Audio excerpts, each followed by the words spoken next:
Thank you for joining us. This is Clinical Conversations podcast number 134. We're part of Journal Watch, which tracks new research for working clinicians. Its website is jwatch.org. I'm Joe Elia. Joining me is co-host Dr. Danielle Schurer of the Medical University of South Carolina. A study from Denmark this week calls into question the need for continuing surveillance in patients with a condition known as Barrett's esophagus who do not have accompanying dysplasia. The investigators used data from the Danish National Pathology Registry to identify a cohort of some 11,000 people with Barrett's, and then used the Danish Cancer Registry to identify members of that cohort who received a diagnosis of esophageal adenocarcinoma or high-grade dysplasia during a median follow-up of roughly 5 years. The risks for adenocarcinoma were indeed found to be higher with Barrett's than in the general population, but the risks were much lower than previous estimates. Our guest this time is the paper's first author, Dr. Fredrik Vidjensen of the Department of Surgical Gastroenterology at Aarhus University in Denmark. Welcome, Dr. Vidjensen.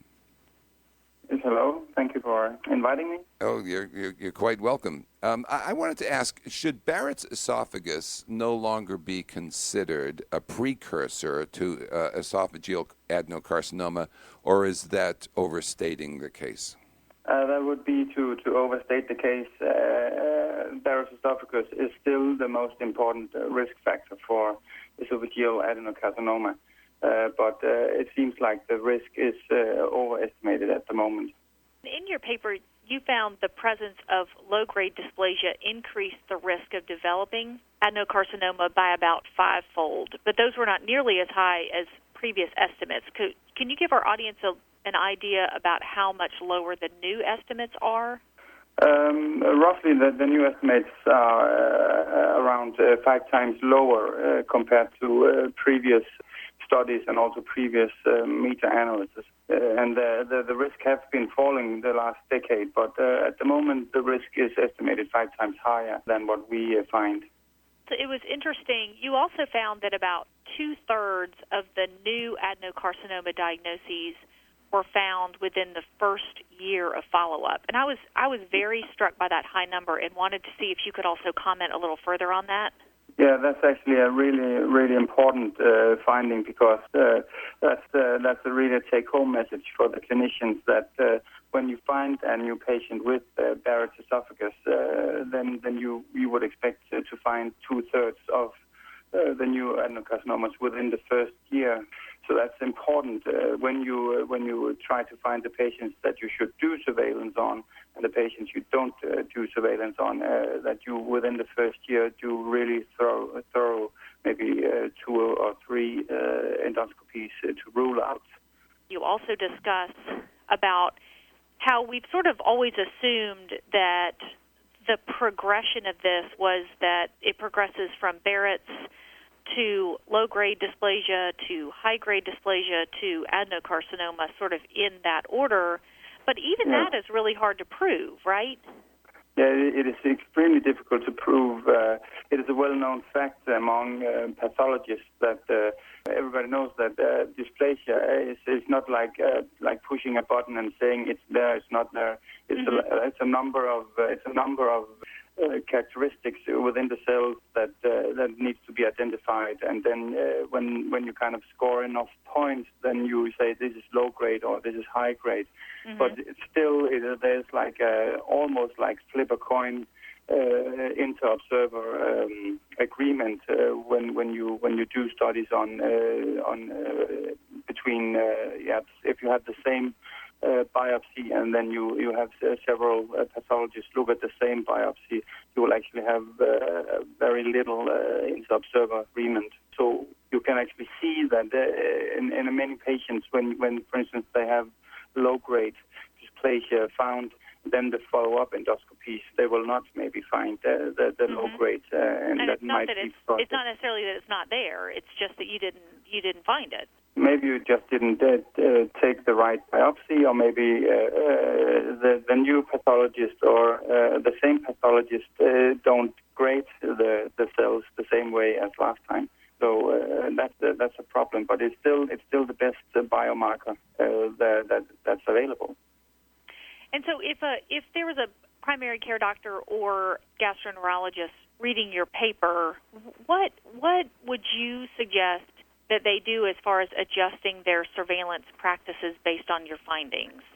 We would suggest that you do a thorough investigation in this new Barrett patient and rule out that they have dysplasia, and that would be maybe doing at least 2 endoscopies within the first year. And if the patient doesn't have any kind of dysplasia, then you should really consider if you want to do any surveillance further on.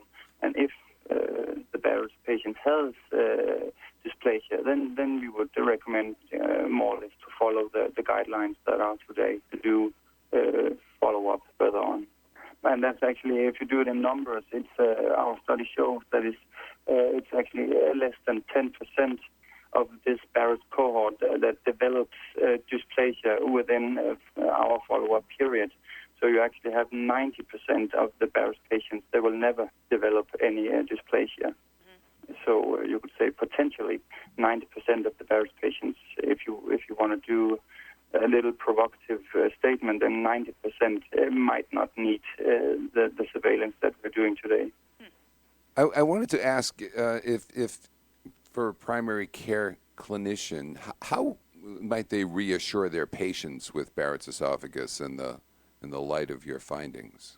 That's the tricky part, because of course you can't make any promises that they are not developing any cancer, because I mean statistically they could be in the right group or they could be in the small group that actually develops further progression.